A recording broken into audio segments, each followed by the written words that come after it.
लेकर हाजिर हूं मैं राजीव। तो दोस्तों, कर्नाटक चुनाव में बीजेपी के पैर उखड़ते दिख रहे हैं। इस बात को बीजेपी भी अब शायद मानने लगी है और उसकी हताशा अब तरह तरह से सामने आ रही है। बीजेपी नेताओं के भाषणों में अब मर्यादाहीन भाषा आ गई है। आज धारवाड़ में केंद्रीय गृह मंत्री अमित शाह ने जो भाषण दिया, उससे पता चलता है कि उनके यानी बीजेपी के मन में राहुल गांधी और कांग्रेस पार्टी को लेकर कितना डर है। अमित शाह ने कहा कि कांग्रेस वालों की मति मारी गई है। मोदी जी को आप जितनी गाली दोगे, कमल उतना खिलेगा। मोदी जी का पूरी दुनिया में सम्मान है। जरा सुन लेते हैं अमित शाह जी को, सुनिए जरा। मोदी जी दुनिया में जहां जहां जाते हैं, दुनिया भर की जनता मोदी मोदी मोदी मोदी के नारे लगाकर मोदी जी का स्वागत करती है। पूरी दुनिया जिस प्रधानमंत्री का स्वागत करती है, हमारे नेता मोदी जी का स्वागत करती है, सम्मान करती है। एक कांग्रेस के अध्यक्ष खड़गे जी उनको कहते हैं कि विसेला सांप जैसे हैं। माताओं, भाइयों, बहनों, मैं आपको पूछने आया हूं, मोदी जी की तुलना सांप से करने वाली कांग्रेस पार्टी को चुनाव में जिता सकते हैं क्या? बताइए, जिता सकते हैं? कभी ये कांग्रेस पार्टी नारे लगाती है, कांग्रेस तेरी कब्र खुदेगी।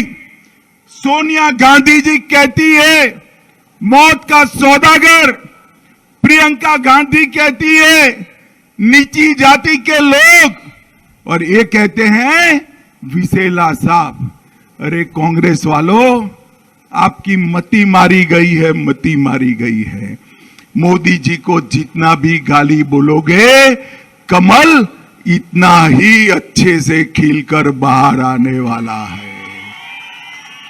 आप मोदी जी को गाली बोलकर कर्नाटक की जनता को तो सुन रहे थे आप अमित शाह को। अमित शाह ने यह भी कहा कि एक तरफ राहुल गांधी की लीडरशिप में कांग्रेस पार्टी है और दूसरी तरफ प्रधानमंत्री नरेंद्र मोदी के नेतृत्व में भाजपा है। यह चुनाव तय करेगा कि अगले 5 साल तक डबल इंजन की सरकार कर्नाटक को आगे ले जाएगी या कांग्रेस की सरकार कर्नाटक को पीछे ले जाएगी। अमित शाह की लाइनों पर अगर गौर करिए तो वे राहुल गांधी को कांग्रेस का लीडर बता रहे हैं, जबकि कांग्रेस अध्यक्ष मल्लिकार्जुन खड़गे हैं। कांग्रेस के जो अध्यक्ष हैं वो मल्लिकार्जुन खड़गे हैं और राहुल गांधी तो अब सांसद भी नहीं हैं। लेकिन अमित शाह को डर किस इंसान से लग रहा है? वो इंसान राहुल गांधी है। अमित शाह बीजेपी की सरकार आने का दावा इस बात पर कर रहे हैं कि मोदी जी को जितनी गाली दोगे उतना कमल खिलेगा। मोदी जी भी अक्सर इस तरह के बयान देते हैं कि मेरी कब्र खोदने की बात कांग्रेस के नेता करते हैं। दरअसल मोदी और अमित शाह जब ऐसे आरोप कांग्रेस पर लगाते हैं, तब भूल जाते हैं कि उन्होंने भी सोनिया गांधी के लिए किस किस तरह के शब्दों का इस्तेमाल किया। कभी कांग्रेस की विधवा, कभी जर्सी गाय, तो न जाने और क्या क्या। इस तरह के शब्द क्या सम्मान देने के लिए मोदी जी और उनके साथी नेताओं ने कहे हैं? अभी फिर पीएम मोदी के करीबी नेता बसनगौड़ा पाटिल यतनलाल ने सोनिया गांधी को विश्व कन्या और चीन और पाकिस्तान का एजेंट कहा है, जिस पर कांग्रेस ने कड़ी प्रतिक्रिया देते हुए कहा है कि कर्नाटक में बीजेपी और उनके नेताओं ने अपना मानसिक और राजनीतिक संतुलन खो दिया है। चुनावों में आगामी हार से बौखलाकर बीजेपी अब घिनौनी राजनीति पर उतर आई है, ये कांग्रेस कह रही है। कांग्रेस का यह भी दावा है कि जिस तरह से कर्नाटक में राहुल गांधी और बाकी कांग्रेस के नेताओं की सभाओं में भीड़ उमड़ रही है और कांग्रेस जिस रणनीति से आगे बढ़ रही है, उससे यह साफ नजर आ रहा है कि उसकी जीत तय है। तो आज फिर राहुल गांधी ने बरसते पानी में जब रैली को संबोधित किया तो लोगों के जहन में भारत जोड़ो यात्रा की यादें ताजा हो गईं। दरअसल आज जेवर्गी में बारिश में जनसभा को संबोधित करते हुए राहुल गांधी ने कहा कि राज्य की बीजेपी सरकार को 40% वाली सरकार कहना चाहिए। बीजेपी सरकार 40% की चोरी करती है, लेकिन कांग्रेस की सरकार गरीबों की, छोटे व्यापारियों की और गरीबों की सरकार है। इन तमाम लोगों की सरकार है, आम जनता की सरकार है। जब राहुल गांधी पहुंचे, पहली बात तो वहां बारिश बहुत तेज हो रही थी, जिस कारण राहुल गांधी का हेलीकॉप्टर वहां उतर नहीं पाया। उसके बाद सड़क मार्ग से राहुल गांधी वहां पहुंचे और बारिश में भीगते हुए राहुल ने भाषण दिया। भारत जोड़ो यात्रा 2 अक्टूबर 2022 यानी अभी से लगभग 6 महीना पहले आपने उस तस्वीर को बहुत देखा और हमने भी कई बार आप लोगों को राहुल गांधी के उस बाइट को सुनाया है। लेकिन आज ये जो तस्वीर आप देख रहे हैं, फिर से बारिश में राहुल गांधी भाषण दे रहे हैं। सुनिए जरा। जानते हो कि कर्नाटक में जो सरकार है वो चोरी की सरकार है। सबसे पहले वो सरकार आपने नहीं चुनी थी, बीजेपी के लोगों ने पैसा देकर एमएलए खरीद कर वो सरकार चोरी की। उसके बाद हर काम में बीजेपी ने 40% कमीशन लिया, तो इसको हमें 40% सरकार कहना चाहिए। कॉन्ट्रैक्टर एसोसिएशन ने नरेंद्र मोदी जी को चिट्ठी लिखी और कहा कि ये 40% लेते हैं। प्रधानमंत्री ने जवाब नहीं दिया। हमारी सरकार आने वाली है और ये भी तय है कि बीजेपी को 40 नंबर बहुत अच्छा लगता है, 40 नंबर से इनको प्यार है, मोहब्बत है, इसलिए कर्नाटक की जनता इनको 40 सीटें देगी और कांग्रेस पार्टी को कम से कम 150 सीट मिलेगी। 3 साल इन्होंने चोरी की, 40% कमीशन लिया। आपको याद होगा जब 371J की बात हुई तो अडवाणी जी ने, वाजपेयी जी ने कहा कि नहीं किया जा सकता, और जैसे हमारी सरकार आई हमने वो काम कर दिया और आपको हजारों रोजगार, इंजीनियर्स, डॉक्टर्स, लॉयर्स बनने का ये अपॉर्चुनिटी मिली। और सच्चाई ये है कि बीजेपी की सरकार 371J को इंप्लीमेंट नहीं करती है। 50,000 रोजगार जो आपके हैं आज वेकेंट पड़े हैं, हम इन 50,000 रोजगार को भरेंगे। स्पेशल एजुकेशन जोन पॉलिसी यहाँ आपको देंगे, जिससे IITs और IIMs भी यहाँ आए और 5,000 करोड़ रुपए हम इस रीजन के लिए एलोकेट करेंगे। तो राहुल गांधी बहुत ही यहां दमदारी के साथ अपनी बात रखते हुए, और कर्नाटक में आप सब जानते हैं कि 10 तारीख तक यानी मतदान तक इसी तरह की सियासी गहमा गहमी चलती रहेगी और आरोप प्रत्यारोप भी चलते रहेंगे। हर चुनाव के पहले माहौल अब ऐसा ही होने लगा है, लेकिन देश का राजनीतिक या सियासी माहौल भी इस वक्त कई तरह की उठापटक से भरा हुआ है।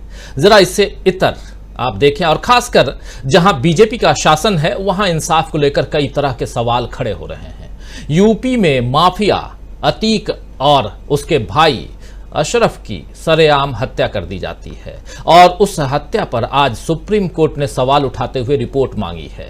तो वहीं दिल्ली में जंतर मंतर पर पिछले 6 दिनों से धरने पर बैठे पहलवानों की शिकायत पर आज दिल्ली पुलिस ने सुप्रीम कोर्ट में कहा है कि वो बृजभूषण शरण सिंह पर FIR करेगी, क्योंकि इसमें भी सुप्रीम कोर्ट ने निर्देश दिया है। वरना दिग्गज खिलाड़ियों की तकलीफ और आंसू बीजेपी को नजर ही नहीं आ रहे हैं।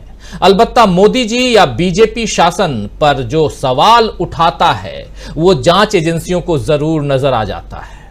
जैसे आज सत्यपाल मलिक के घर पूछताछ के लिए CBI पहुंच गई।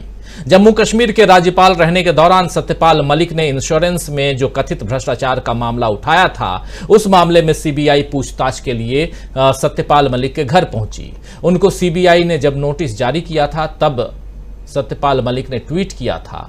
ट्वीट में उन्होंने कहा था कि मैंने सच बोलकर कुछ लोगों के पापों को उजागर किया है, शायद इसीलिए मुझे बुलाया गया है। मैं एक किसान का बेटा हूं, मैं नहीं घबराऊंगा, मैं सच के साथ खड़ा रहूंगा।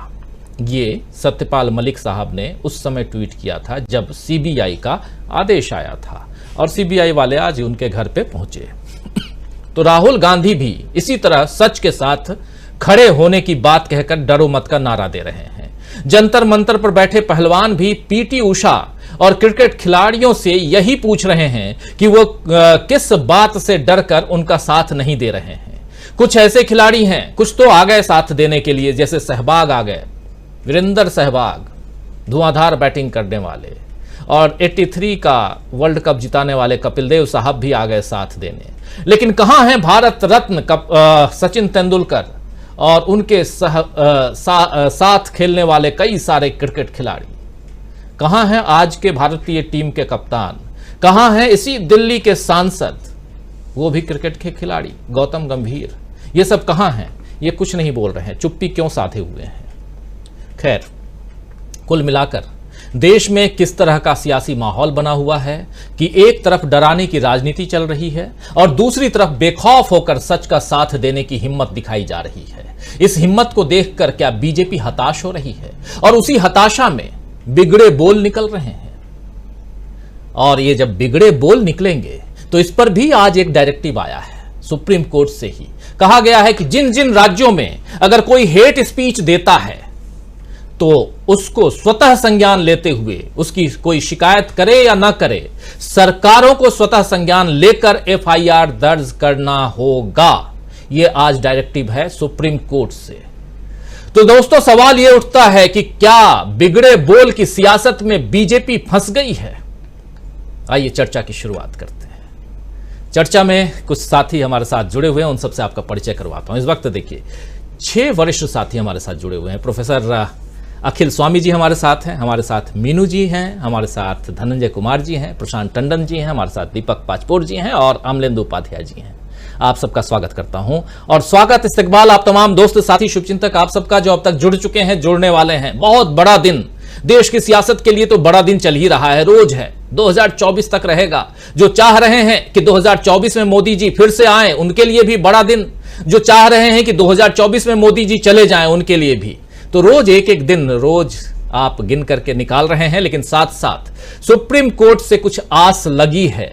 लेकिन एक कोर्ट उधर भी है गुजरात में, जहां आज यह तय हुआ है कि अब जज गीता गोपी के छोड़ने के बाद, राहुल गांधी का केस छोड़ने के बाद जज हेमंत साहब जो हैं वो अब सुनवाई करेंगे।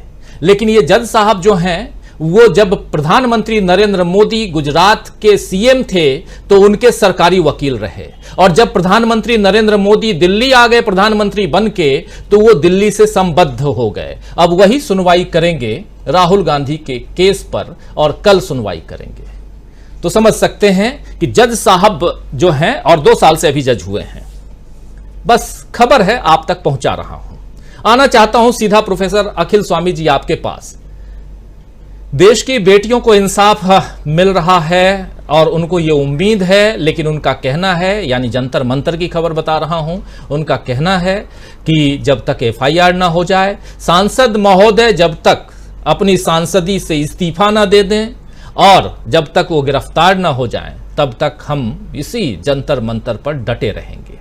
एक तरफ तो ये है, दूसरी तरफ कर्नाटक है, जहां सोनिया गांधी को विष कन्या कहा जा रहा है और कहा जा रहा है कि आपने बहुत कुछ कहा, कांग्रेस के लोगों ने मोदी जी को क्या क्या नहीं कहा।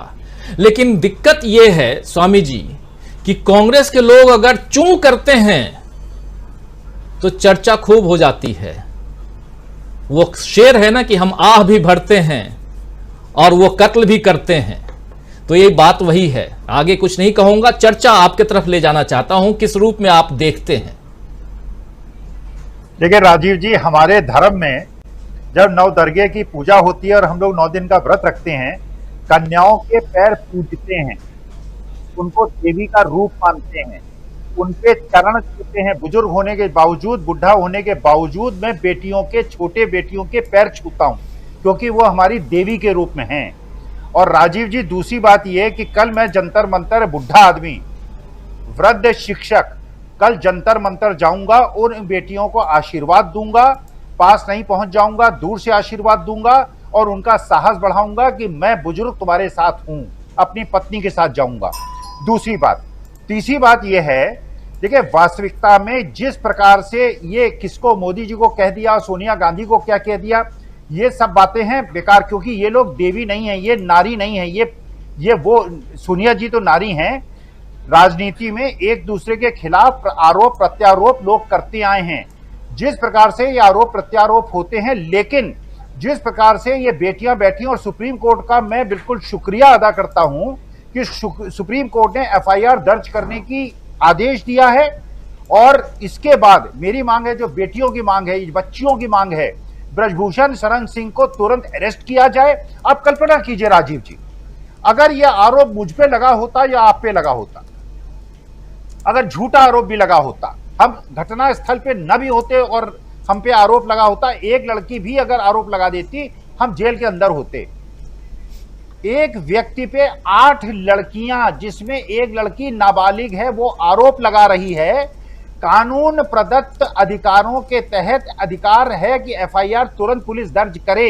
इतना नंगा नाच कानून का हो रहा है। राहुल गांधी एक संदर्भ ले लेते हैं और पुलिस की पूरी फोर्स उनके घर पहुंच जाती है। बताइए किसने आपसे कहा था, उसका पता दीजिए, उसका फोन नंबर दीजिए। यहां तो बेटियां खुद आरोप लगा रही हैं। तो देखिए, बाकी चीजें राजीव जी हो गई हैं छोटी।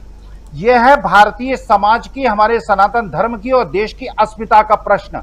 अगर मेरी बच्चियों को, और ये बच्चियां जो हैं मेरी पौत्री की उम्र की हैं, अगर इन बच्चियों को, जिन्होंने मेरे देश का सम्मान बढ़ाया है, अगर इनका अपमान हो रहा है, अगर इनके साथ, इनके सम्मान के साथ किसी ने भी खिलवाड़ किया है, किसी ने भी, भगवान कृष्ण ने जिस प्रकार से सजा दी थी, जैसे द्यूत क्रिया हुई थी महाभारत के अंदर और धोखा देके हराया गया था पांडवों को, उसी प्रकार से अगर इस प्रकार की द्यूत क्रीड़ा में बेईमानी करके ईवीएम से और हमारी बेटियों के साथ अगर अत्याचार होगा, देखिए सीधी सी बात यह है, हम सहन नहीं करेंगे। हम बुजुर्ग सहन नहीं करेंगे। हमारा जितना अपमान कर लें हम सहन कर लेंगे, लेकिन अगर बेटियों का और देश का सम्मान बढ़ाने वाली इन बच्चियों की आंखों में आंसू आया, खून के आंसू निकाल देंगे। जिन्होंने इन बच्चियों की आंखों से आंसू निकाले हैं, ये मेरी प्रतिज्ञा है। क्योंकि अगर इन छोटी छोटी बच्चियों, जिन्होंने मेहनत करके, पहलवानी करके, कसरती करके अपना शरीर बनाया है, मैं निशक्त हूं, मेरे में शक्ति नहीं है, इसके बावजूद इन बच्चियों के साथ अंतिम दम तक खड़ा रहूंगा। और जब तक ब्रजभूषण सिंह अरेस्ट नहीं होगा और उस पर पूरी जांच नहीं होगी, तब तक इन बच्चियों के साथ खड़ा रहूंगा। जी जी, एक धीरे धीरे ही सही, लेकिन जंतर मंतर पर बैठे जो पहलवान हैं, लड़कियां, लड़के, सब जो बैठे हुए हैं, उन लोगों को समर्थन मिल रहा है। और अब तो कल स्वामी जी भी वहां पहुंचने वाले हैं, तो और भी ज़्यादा और कह ही रहे हैं और बहुत महत्वपूर्ण बात यहाँ रख रहे हैं। तो एक समर्थन उसकी ज़रूरत है। और इन बातों को, खासकर जंतर मंतर से जो चीज़ें निकल के आ रही हैं, आप याद कीजिए कि उत्तर प्रदेश में जब चुनाव हो रहा था तो इसी देश के गृह मंत्री वहां क्या दावा करते थे कि उत्तर प्रदेश में लड़कियां, बच्चियां आधी रात को स्कूटी पर जेवर पहने हुए अकेली चलती हैं। उसी उत्तर प्रदेश की क्या तस्वीरें सामने आती हैं, आप सबको अच्छी तरह से पता है, इसलिए यहां बताने की जरूरत नहीं है। अब वही दावा वो वहां कर रहे हैं, कर्नाटक के चुनाव में कर रहे हैं, लेकिन वहां कह रहे हैं कि अगर यहां पर कांग्रेस पार्टी आ गई तो कांग्रेस पार्टी दंगे करवाएगी। देश के गृह मंत्री से क्या यह उम्मीद आप कर सकते हैं? दंगे करवाएगी। लेकिन इस पर एफआईआर दर्ज करवा दी है कांग्रेस पार्टी ने। कल वो खबर हम आप तक पहुंचा चुके हैं। और आज जो अमित शाह जी कह रहे थे, जो भाषण दे रहे थे, वो आपने सुन लिया। भाषण का एक छोटा सा पार्ट हमने आपको दिखाया। कई लोग कहते हैं कि मत दिखाया कीजिए, इसलिए नहीं दिखाते हैं, और लेकिन कई बार जरूरत होती है कुछ पार्ट को दिखाना, दिखा देते हैं। दूसरी तरफ राहुल गांधी हैं जो अपनी बिल्कुल जो अर्जुन की तीर का निशाना जहां, वही उसी निशाने पर लगे हुए हैं, यानी कि किसी भी ढंग से जीत हासिल करनी है, लेकिन सच की राह पर चलते हुए। यह साफ दिखाई दे रहा है। आना चाहता हूं मीनू जी आपके पास। कर्नाटक से लेकर के दिल्ली के जंतर मंतर तक किस रूप में आप देखती हैं देश की सियासत में ये जो दो तस्वीरें हैं, वो दो तस्वीरें क्या कुछ कहती हैं? और तीसरी एक उम्मीद सुप्रीम कोर्ट से लगी हुई है। थोड़ा थोड़ा आप लोगों से चाहूंगा, फर्स्ट राउंड में संक्षेप में, सेकेंड राउंड में थोड़ा और इसको एलोबरेट करेंगे। जी, सबसे पहले कर्नाटक की बात कर ले तो आज राहुल गांधी कर्नाटक में हैदराबाद कर्नाटक रीजन में थे, जिसमें कि 6 डिस्ट्रिक्ट आते हैं, गुलबर्गा, बीदर, रायपुर, कोप्पल, यादगीर एंड बेल्लारी। तो उनकी आज बेल्लारी में एक सभा थी, तो उसमें उन्होंने रोड शो भी किया, तो काफी अच्छा उसमें रेस्पॉन्स पब्लिक का रहा। उसमें एक उन्होंने इंपॉर्टेंट बात जो कही है, उन्होंने जिक्र किया आर्टिकल 371 जे का, जो कि 2012 में कांग्रेस के राज में अमेंडमेंट करके कॉन्स्टिट्यूशन में 118वां संशोधन करके वो इंसर्ट किया गया था, डाला गया था। उसका मतलब ये था कि जो ये कर्नाटक रीजन का, जो ये हैदराबाद रीजन है जिसमें 6 डिस्ट्रिक्ट आते हैं, इनके लिए विशेष प्रावधान करने का और इनको ताकि इनके जो कर्नाटक स्टेट में इंटर डिस्ट्रिक्ट अलग अलग जिलों में अलग अलग ग्रोथ का एक पैटर्न था कि सबको ऑल इंक्लूसिव सब जिलों में एक जैसा विकास हो। उसमें ये जो इम्पोर्टेंट जिसको कहा जाता है कि राज्यों के पिछड़ेपन को दूर कैसे किया जाए, किसी एक इलाके का पिछड़ापन दूर कैसे किया जाए, उस दिशा में एक महत्वपूर्ण कदम था। और उसी के साथ साथ राहुल गांधी ने बेल्लारी जो वो पदयात्रा अपनी भारत जोड़ो यात्रा के दौरान भी बार बार कहते रहे कि हम यहाँ पे बेल्लारी को मैं जींस कैपिटल बनाऊंगा, वर्ल्ड की सबसे बड़ा हब। तो वो उन्होंने आज दोहराया और 5,000 करोड़ का उसमें बताया कि अगर सरकार बनी तो यहाँ ये अपैरल पार्क बनाया जाएगा, मतलब कपड़ा वस्त्र उत्पादन उद्योग यहाँ खुलेगा। तो ये एक बहुत बड़ी घोषणा थी कर्नाटक के मद्देनजर। पब्लिक ने इसको हाथों हाथ लिया। और जो आपने बिगड़े बोल की बात की है, तो देखिए बिगड़े बोल जो है 2014 के बाद से शुरू हुए इस देश की राजनीति में। गुजरात की राजनीति में तो पहले से ही चल रहे थे, तो उसमें जो शुरुआत की है वो मोदी युग की ही देन है कि राजनीति में और खासकर चुनावी माहौल में ये इस तरह की भद्दी भाषा तब से शुरू हुई है। तो देखिए यथा राजा तथा प्रजा, जैसा राजा बोलेगा प्रजा उसका अनुकरण करती है।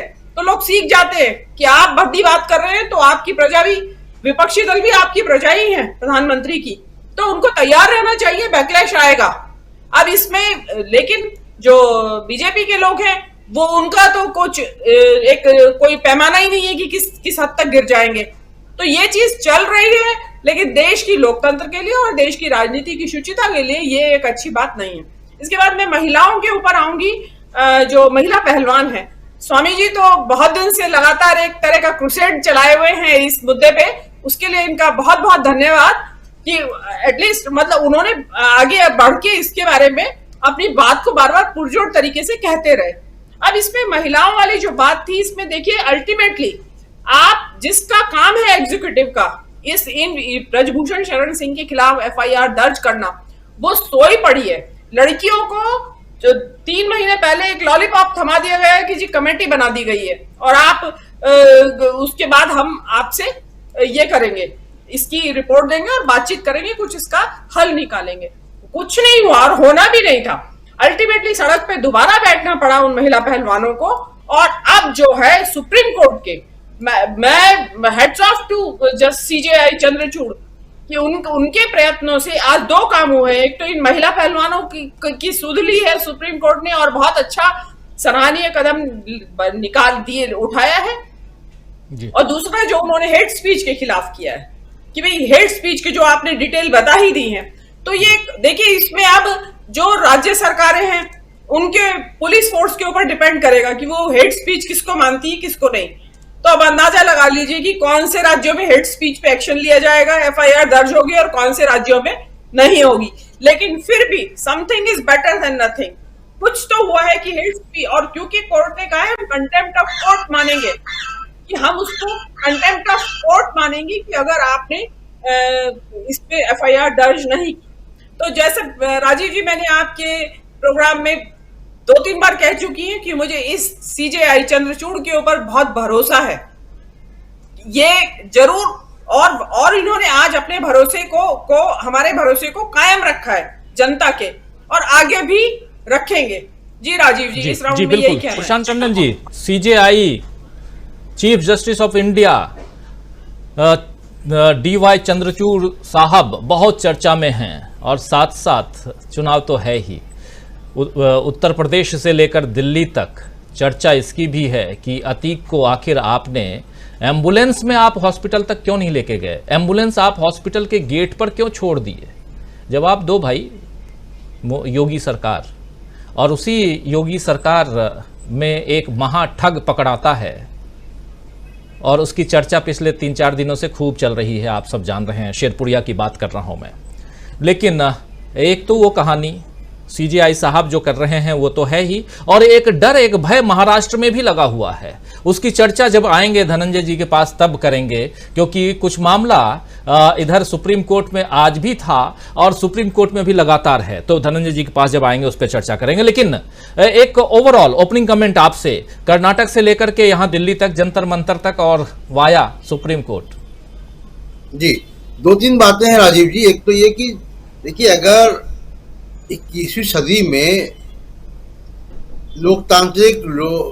संवैधानिक लोकतंत्र में मेडल लाने वाली लड़कियों को, किसी भी लड़की को, किसी भी महिला को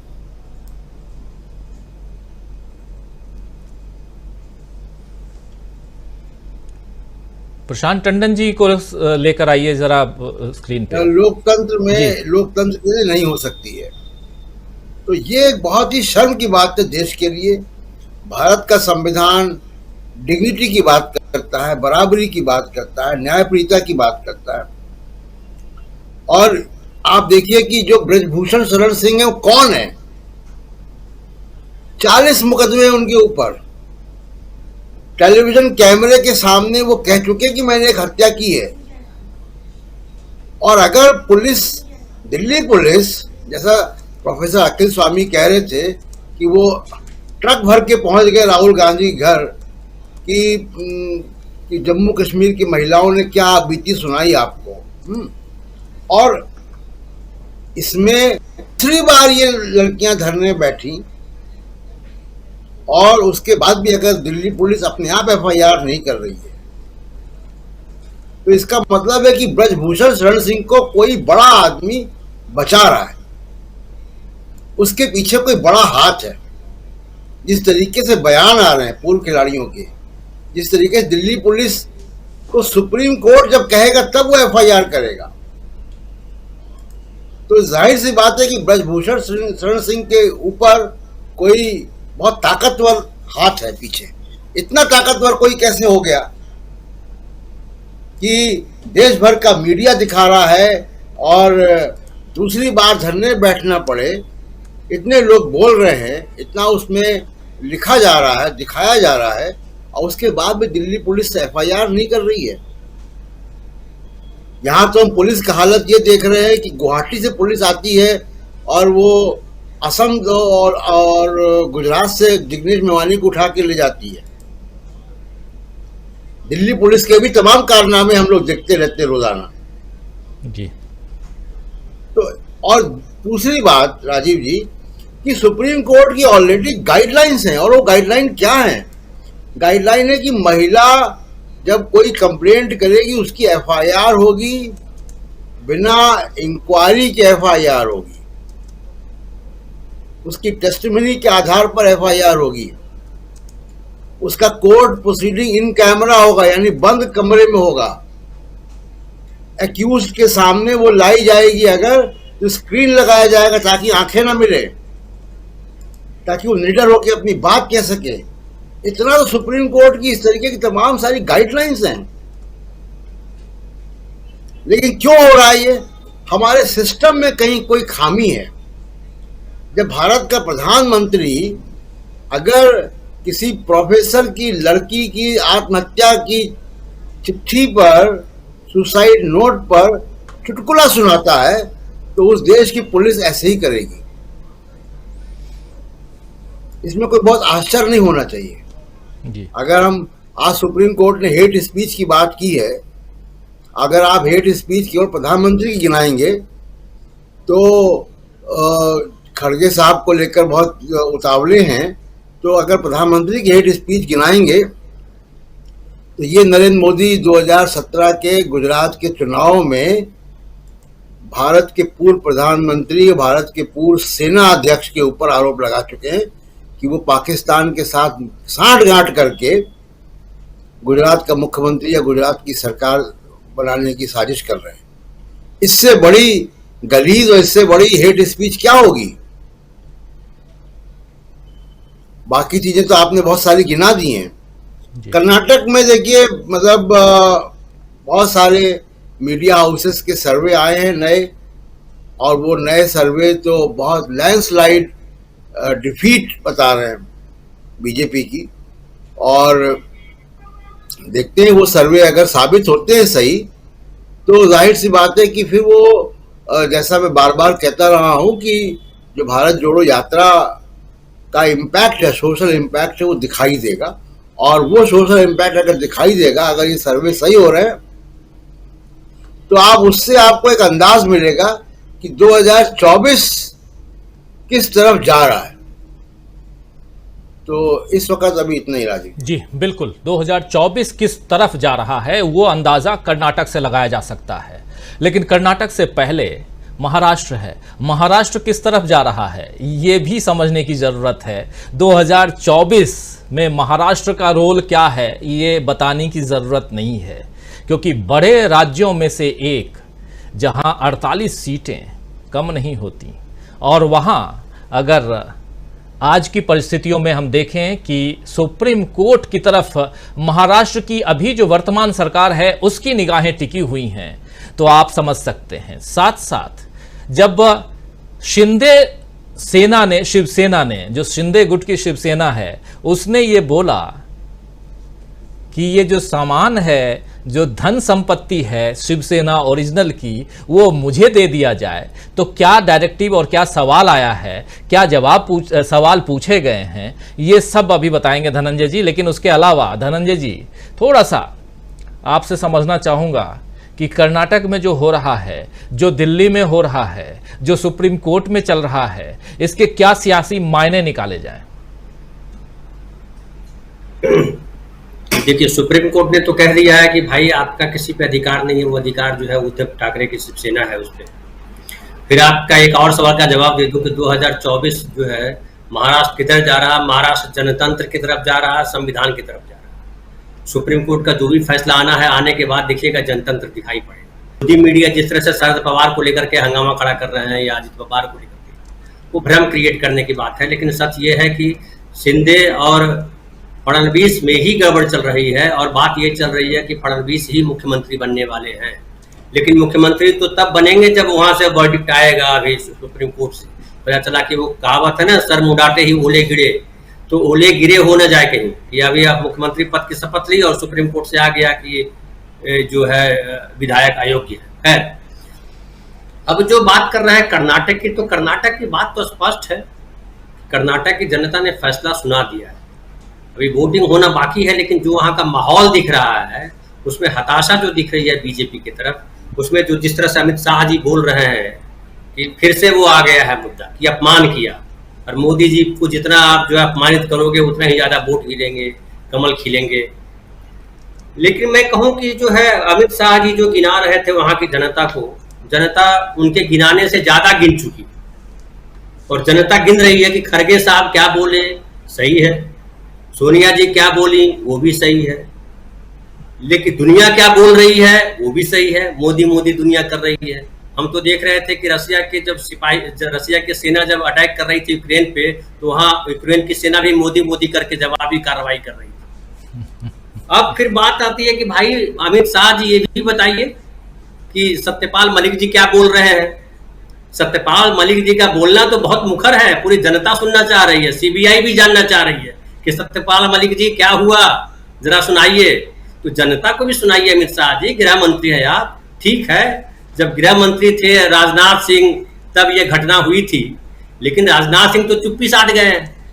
कहाँ तो हर बात पे निंदा कर दिया करते थे, कहाँ तो हर बात पे जो है मोदी सरकार के बचाव में उतर आते थे और बड़ी गंभीरता से बात करते हैं। जब भी राजनाथ सिंह जी बात करते हैं तो बड़ी गंभीरता से बात करते हैं। मुझे बड़े अच्छे नेता हमेशा लगे, लेकिन अब समझ में नहीं पा रहा हूं, अगर आप में से प्रशांत भाई या और लोग समझ पा रहे हो या आप समझ पा रहे हो समझाइएगा मुझे कि राजनाथ सिंह क्यों चुप है, वो कुछ बोल क्यों नहीं रहे हैं, वो भाषण भी नहीं दे रहे हैं कि भाई सत्यपाल मलिक जी जो बोल रहे हैं उसमें कितनी सच्चाई है। उनको ये पता होना चाहिए क्योंकि उस समय गृह मंत्री वही थे पुलवामा के समय, या 370 में क्या क्या हुआ, 370 अनुच्छेद किस तरह से लागू किया गया, उसके पीछे क्या क्या कहानी थी वो भी बताना चाहिए। सत्यपाल मलिक जी भी बहुत कुछ बताएंगे।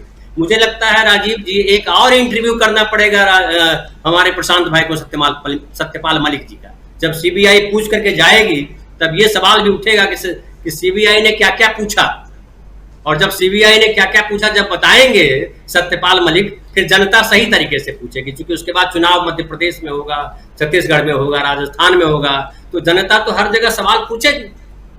अब फिर बात आती है कि खड़गे साहब की बात को फिर से हाईलाइट करना चाह रहे हैं, लेकिन मुझे लगता है खड़गे साहब ने जो कही है बात उसको गलत अर्थ में नहीं लेना चाहिए।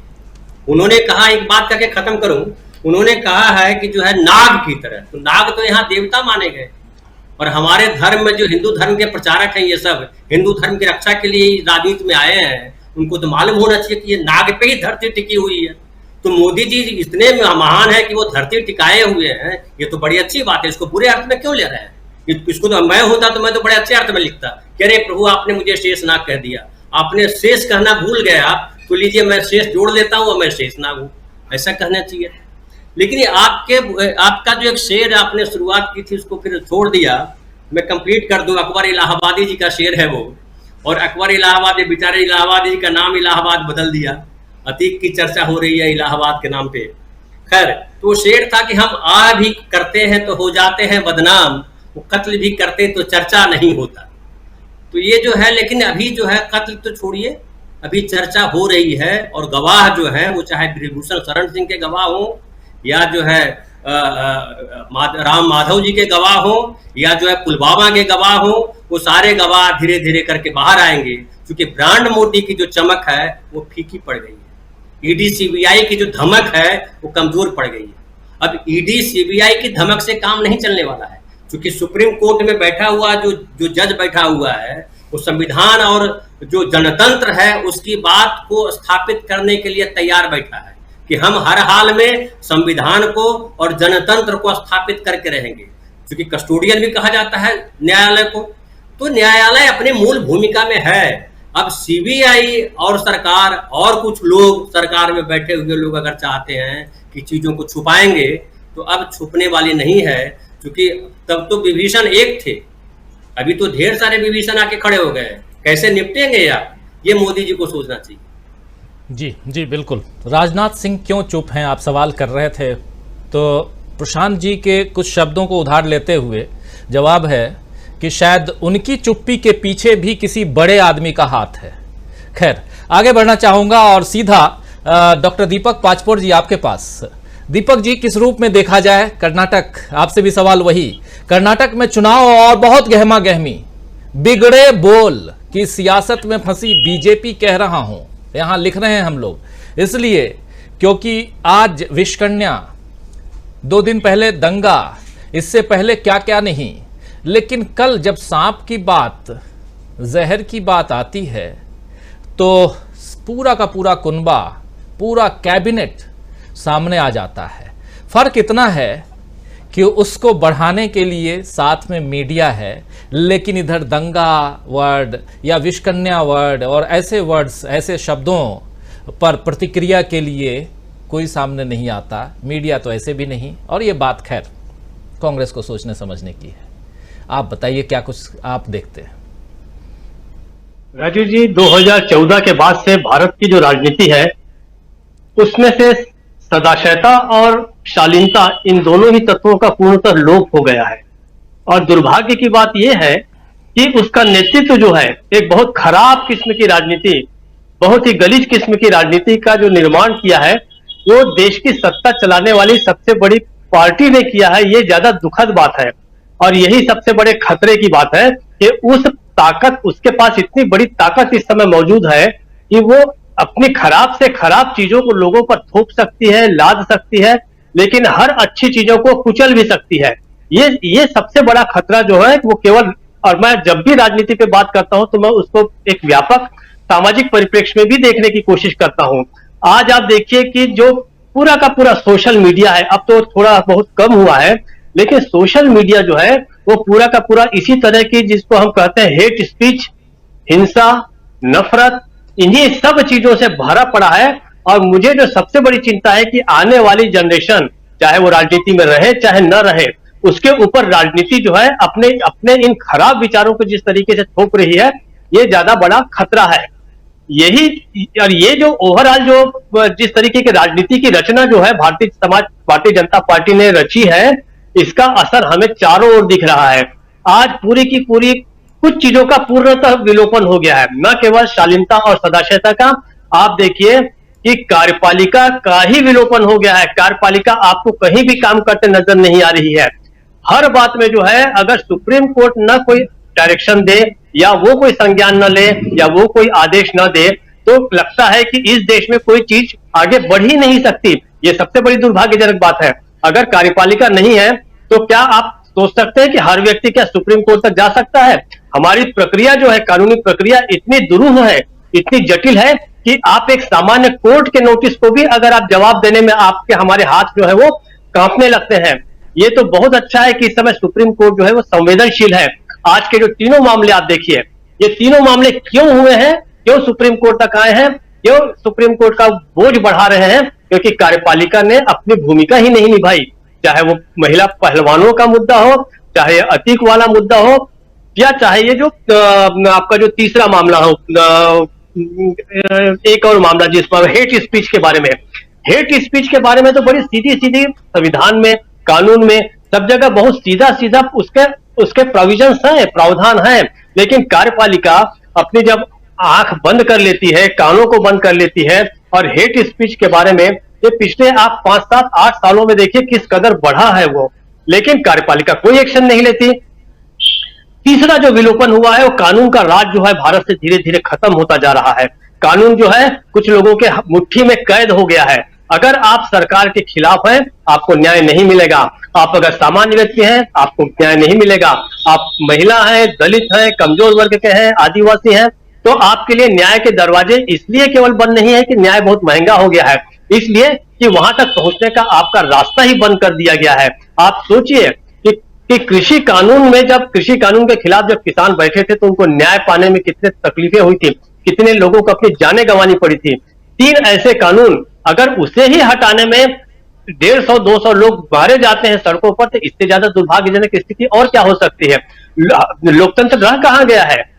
और सबसे अंतिम बात जो मुझे सबसे ज्यादा चिंतित करती है, जो चीज हमारे देश से खत्म हो रही है, वो है देश का जमीर, देश की आत्मा मर रही है। सबसे बड़ी दिक्कत यह है, कहां है वे सारी महिला सांसद, कहां है वे महिला के बारे में बड़ी बड़ी बातें करने वाले लोग, कहां है बहुत सारे एनजीओ, महिला आयोग है बहुत सारे राज्यों में।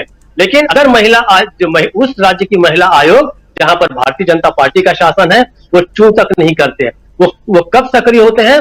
जब किसी विपक्षी दल के व्यक्ति से कोई ऐसी गलती हो जाए या ऐसी बात हो जाए, तब महिला आयोग भी देखिए न्याय और अन्याय को लेकर इतना सेलेक्टिव हो गया है, मंत्री सेलेक्टिव हो गए हैं, अधिकारी सेलेक्टिव हो गए हैं।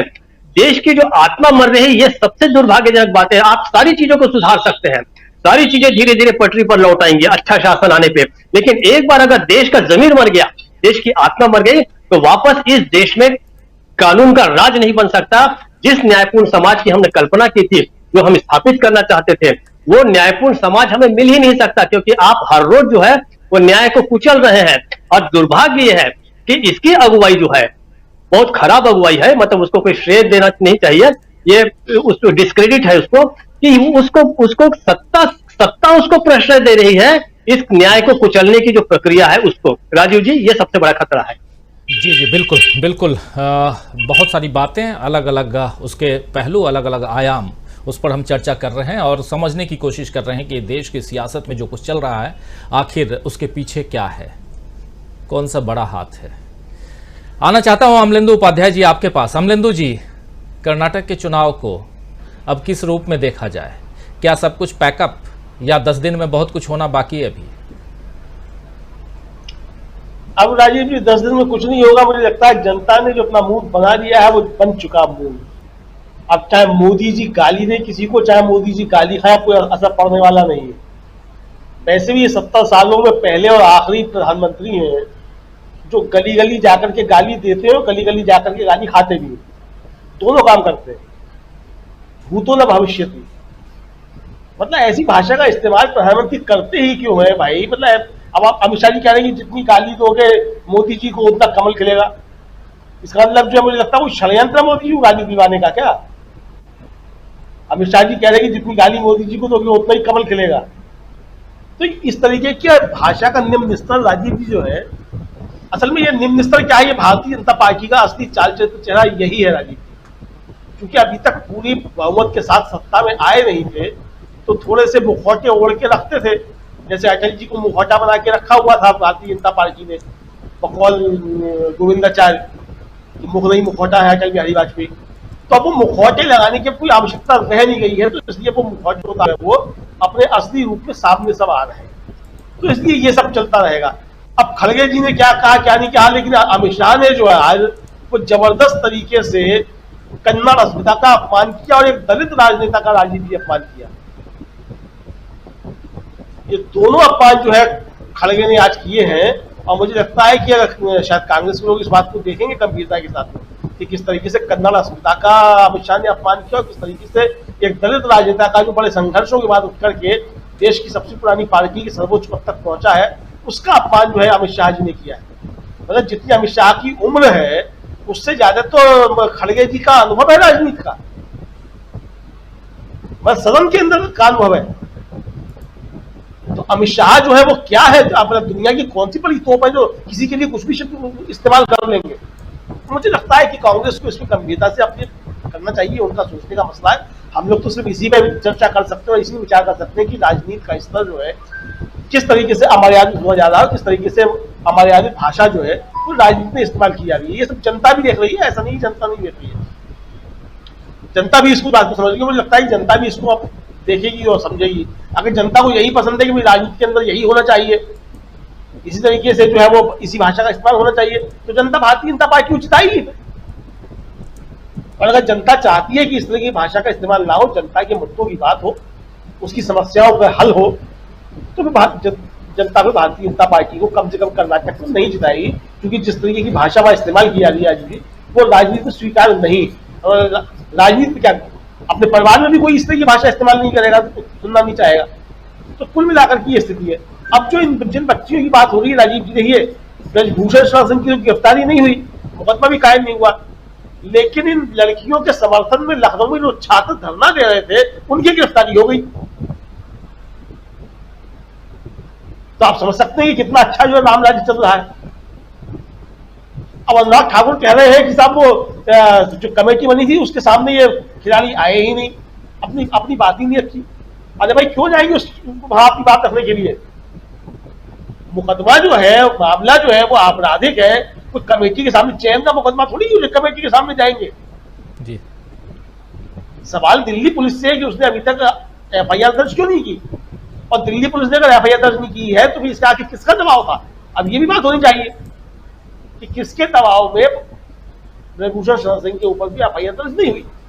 बताया जाता है कि ब्रजभूषण शरण सिंह जो है एक समय में मोदी जी से भी बड़े नेता थे भारतीय जनता पार्टी के, और जब आडवाणी जी की रथ यात्रा निकली थी तो पूरे पूर्वांचल में वही जो थे वो आडवाणी जी का रथ हाँकते थे, ब्रजभूषण शरण सिंह। ये बताया जाता है, पता नहीं क्या है, पुराने लोग जानते होंगे, लेकिन चर्चा रहती है कि वो समय जो थे वो सारथी जो थे हुआ करते थे आडवाणी जी की रथ यात्रा के पूरे पूर्वांचल में। मोदी जी से बड़े नेता थे उस समय, तब हो सकता है कि इसलिए वो ब्रजभूषण शरण के ऊपर जो इतनी वो किया रही हो। लेकिन मैं भारतीय जनता पार्टी की एक मामले में राज्य की तारीफ करूंगा, वो ये है कि भारतीय जनता पार्टी अपने लोगों के साथ खुल के खड़ी रहती है, चाहे वो कुछ भी कुकर्म करके आ जाए। वो बिल्कुल नहीं डरती है कि जनता क्या सोचेगी, इसका परिणाम क्या निकलेगा, मुद्दा सही है या गलत है नहीं है, लेकिन वो अपने लोगों के साथ खड़ी रहती है। आप देखिए कि अगर मणिशंकर अय्यर ने कुछ कह दिया तो कांग्रेस ने निकाल के उनको बाहर कर दिया। यहां वो संदीप सिंह मंत्री बना हुआ कई साल से वहां हरियाणा में, चिन्मयानंद के ऊपर जो मुकदमा वापस ले लिया था उत्तर प्रदेश में, सेंगर के साथ किस तरह से जो है भारतीय जनता पार्टी खुल के खड़ी रहती है, ब्रजभूषण शरण के साथ खुल के खड़ी हुई है। और तो और छोड़िए, मतलब ये जो लड़कियां बैठी हैं धरने पे, इनमें से अधिकांश तो जो है भारतीय जनता पार्टी की समर्थक है, और इनका चरित्रहनन जो है वो सोशल मीडिया पे किया जा रहा है। तो यानी ब्रजभूषण शरण सिंह के समर्थन में भी आईटी सेल जो उतर गया है। अजय तो अब ये जो है नाम आप बोल रहे हैं, नहीं हाँ, चीनी साहब भी खुल के खड़े हुए, चीनी साहब भी खुल के खड़े हुए, और तमदारी साहब खड़े हुए। और इसीलिए जो ये कहा जाता है कि भारतीय जनता पार्टी में इस्तीफे नहीं होते हैं, जैसा कि माननीय राजनाथ सिंह जी ने कहा था कि ये यूपीए नहीं है कि जहां इस्तीफे होते हो, यहाँ कांड होते हैं, इस्तीफे नहीं होते। तो इस्तीफे और इसकी मुझे लगता है किसी को आशा नहीं करनी चाहिए। ये भारतीय जनता पार्टी की अपनी कार्यशैली है, किसी को बुरी लग सकती है, मुझे अच्छा लगता है कि वो अपने लोगों के साथ खड़े रहते हैं। ठीक है, वो खड़े आदमी के साथ में। अब जनता खिलाफ है, लोग खिलाफ है, वो खिलाफ, उन्हें क्या करना है, वो अपने आदमी के साथ खड़े। मुझे लगता है दूसरे लोगों को भी जो है ये चीजें समझ लेनी चाहिए किस तरीके से अपने लोगों के साथ खड़ा हो जाता है। जी जी बिल्कुल। प्रोफेसर अखिल स्वामी जी, ये जो बिगड़े बोल हैं और जो बात यहाँ कह रहे हैं अमलेंदु जी, बहुत सटीक और बहुत इंपॉर्टेंट बात यहाँ रख रहे हैं। इस सेंस में देखा जाए कि बीजेपी अपने लोगों के साथ, लोगों से मतलब कि उनके जो खासकर अब अजय मिश्र टेनी की बात कर लें या अभी सांसद महोदय जिनके खिलाफ लड़कियां जो हैं वो जंतर मंतर पे हैं, या तो प्रधानमंत्री कुछ बोलेंगे नहीं, ऐसे भी नहीं बोलते हैं, कोई ट्वीट नहीं, कुछ नहीं, ऐसे तमाम मसलों पे उत्तर प्रदेश या देश में कहीं भी ऐसी कोई दुर्घटना हो जाए, घटना हो जाए जिसमें उनके ऊपर, उनकी सरकार के ऊपर आंच आने वाली बात हो, तो कोई ट्वीट हम लोग नहीं देखते हैं। बहुत ही ईमानदारी के साथ, बहुत जिम्मेदारी के साथ ये बात कह रहा हूँ, इसलिए क्योंकि हमने देखा चाहे कितनी सारी घटनाएं घटी जहां प्रधानमंत्री को संवेदना के 2 ट्वीट, 2 बोलने चाहिए थे, नहीं बोले। और ऐसे में क्या माना जाए कि ऐसे बयान जो कांग्रेस की तरफ से या विपक्षी दलों की तरफ से आते हैं उसको लपकना और उसको अपने लिए अपने चुनावी रणनीति का हिस्सा बनाना, चुनावी फायदे में उसको लेके जाना, इस ताक में लगी हुई बीजेपी इस चुनाव में भी, कर्नाटक के चुनाव में भी अभी तक उसी कोशिश में लगी रही, जहां से एक जहर, सांप हैं, जहर हैं, जो भी कहा, या गुजरात के चुनाव में रावण कहा था खड़गे साहब ने, उन बातों को उठा करके ले आना, उछालना, यही एक मुद्दा बचा हुआ है। मैं मुद्दों पे आता हूं, और क्या यही मुद्दा है? यहाँ पे अब धर्म, जाति, संप्रदाय, ये सारी जो बातें थी और इन सब बातों के इर्द गिर्द जो मुद्दे नाचते थे, घूमते थे, वो सब खत्म हो गए हैं। और अगर ये खत्म हो गया और अगर कांग्रेस के लोग भी चुप्पी साध लें, कुछ ना बोलें, तो फिर तो 2024 का चुनाव बिल्कुल वन साइडेड दिखाई देने वाला है, ये माना जाए, क्योंकि मुद्दे हैं नहीं। आप क्या बोलोगे, क्या दिखाओगे? आप अभी कर्नाटक में तो कुछ दिखा नहीं पा रहे हो। कर्नाटक में कह रहे हो कि उसकी सरकार अगर आ गई तो ऐसा होगा, आपकी सरकार है तो आप क्या कर लिए, ये तो आप बता नहीं रहे। तो किस रूप में देखा जाए प्रोफेसर अखिल स्वामी जी?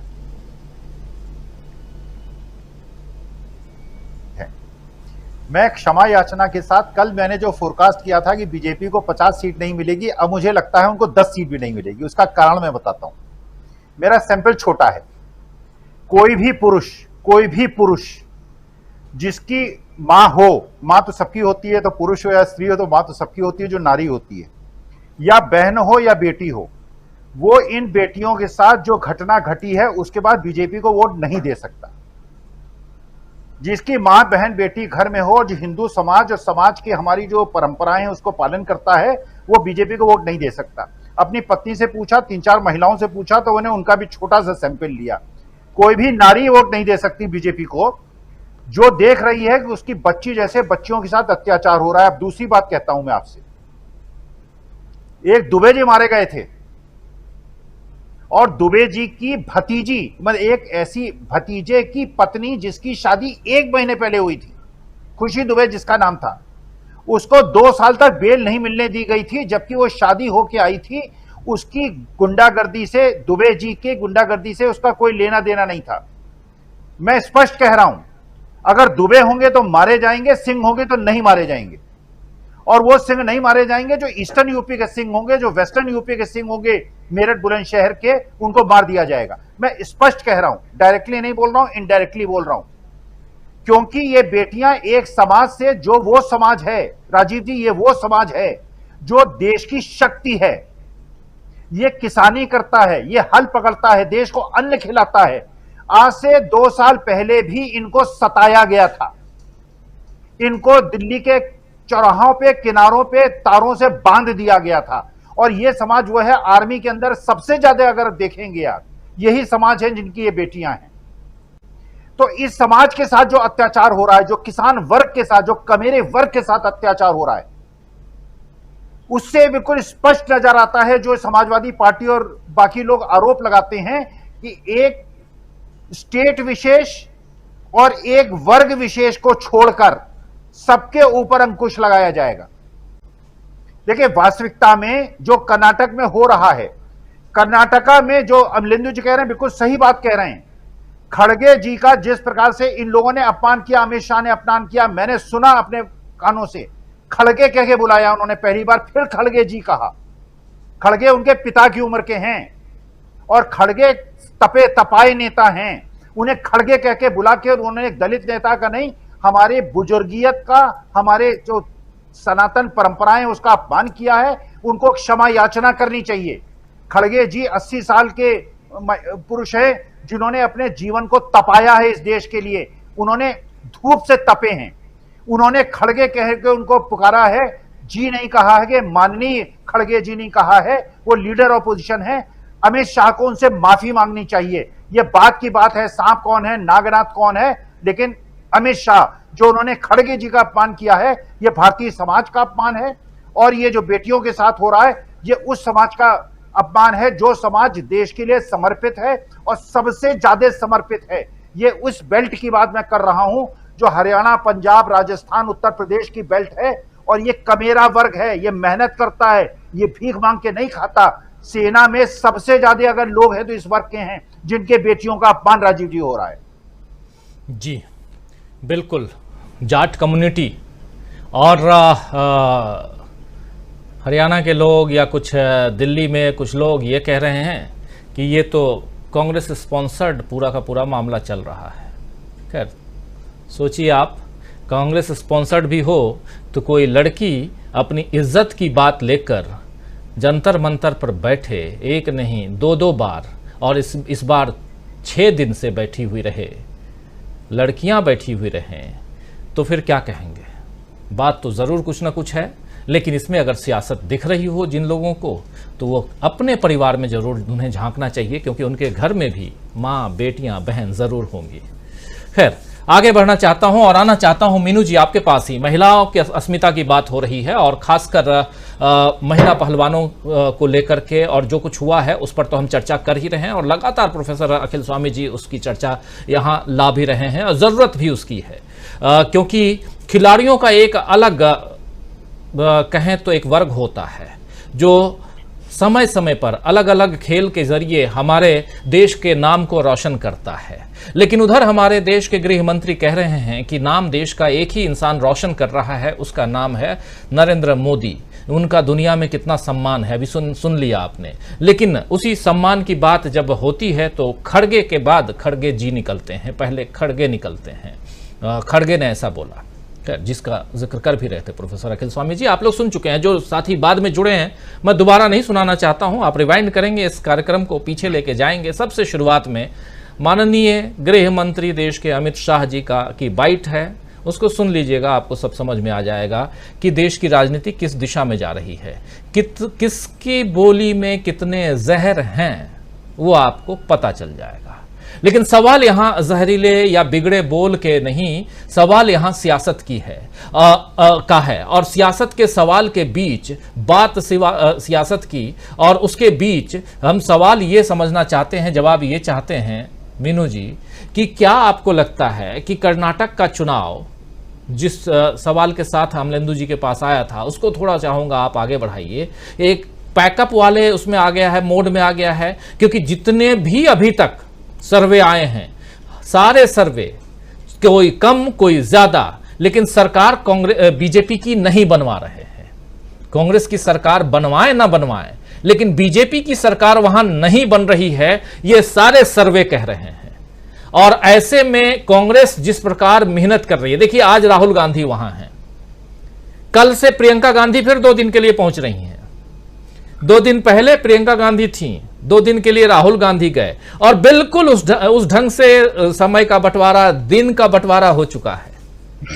और ऐसे में प्रधानमंत्री की चुप्पी, और प्रधानमंत्री का अभी तक कर्नाटक नहीं जाना, जो दौड़ दौड़ के हर चुनाव में जाते थे, क्या मान लिया जाए पैकअप? जी राजीव जी, आपके ये कर्नाटक चुनाव से पहले मैं एक बात और कहना चाहूंगी महिला पहलवानों के संदर्भ में। इस सारे प्रकरण में जो हमारी भूतपूर्व चैंपियन है रेस की, जो ओलंपिक में भी वो काफी अच्छा उन्होंने परफॉर्मेंस दिया, पीटी उषा की भूमिका बहुत अच्छी नहीं रही। उन्होंने इनफैक्ट वो क्योंकि भाजपा में शामिल हो चुकी है, तो उन्होंने भाजपा की लाइन को टो किया और उल्टे महिला पहलवानों में ही गलतियां निकालनी शुरू कर दी। अगर देखिए वो महिला पहलवान, वो एक यहाँ इंडियन ओलंपिक एसोसिएशन की वो अध्यक्ष हैं, तो उसको भी अगर मद्देनजर रखते वो खुद महिलाओं से बात कर लेती तो शायद बात उनको जंतर मंतर पे इस तरह पब्लिकली बैठना ना पड़ता धूप में, और ना इतनी कोर्ट को दखल देना पड़ता। उल्टे वो महिला होते हुए वो केरल राज्य से आती है, वो राज्य जहां मातृ प्रधान समाज है, वहां माता से लीनियज चलती है, उस समाज से आने वाली स्त्री और महिलाओं के प्रति ये नजरिया रखने लगी हो, तो समझ में आता है कि कोई एक विचारधारा व्यक्ति के दिमाग को कितना दूषित कर सकती है, कलुषित कर सकती है। ये मेरा उसके बारे में कहना था। दूसरी बात, आपने कर्नाटक के बारे में बताया, वो मैंने शुरू में भी आपसे कहा कि उसमें एक लाइन जोड़ देना चाहता हूँ, वो अपने आप को केरल की मुख्यमंत्री उम्मीदवार समझ रही हैं, ये चर्चा भी चल रही है, तो फिर ये तो लाजिमी है बोलना। तो लेकिन उनको भी शायद उनको भी समझ में आ गया है कि जितना जिसको कहते हैं कि बुलशिट बक, sorry to use this word, बकोगे उतना आपका एलिवेशन होगा, आप उतना ऊपर एक एक सीढ़ी चढ़ते चले जाएंगे। तो वो उनको शायद पीटी उषा, लेकिन मुझे बड़ी निराशा हुई उनके इस स्टेटमेंट से, और ये होता ही है क्योंकि जो भी जाता है आप देखिए कि अच्छे से अच्छे दिमाग होगा वहां पे मटिया मेट हो गया है जो उस विचारधारा के तरफ गए हैं, इस अपनी आरएसएस की विचारधारा के। तो ये पीटी उषा की बात थी। अब कर्नाटक के चुनाव में ये है कि देखिए, कर्नाटक के चुनाव में आज भी जो भीड़ की जो ऊर्जा थी, जो वहां पे जनसैलाब उमड़ा हुआ था, उसकी जो ऊर्जा थी वो बड़ी पॉजिटिव लग रही थी कांग्रेस की तरफ। क्योंकि देखिए, वो एक ऊर्जा होती है, एक तो होती है भीड़ की लाई हुई है, चल रही है जी, साथ में साइड में खड़ी हो गई, झंडियां दिखा रही है और झंडे लहरा रही है या कुछ।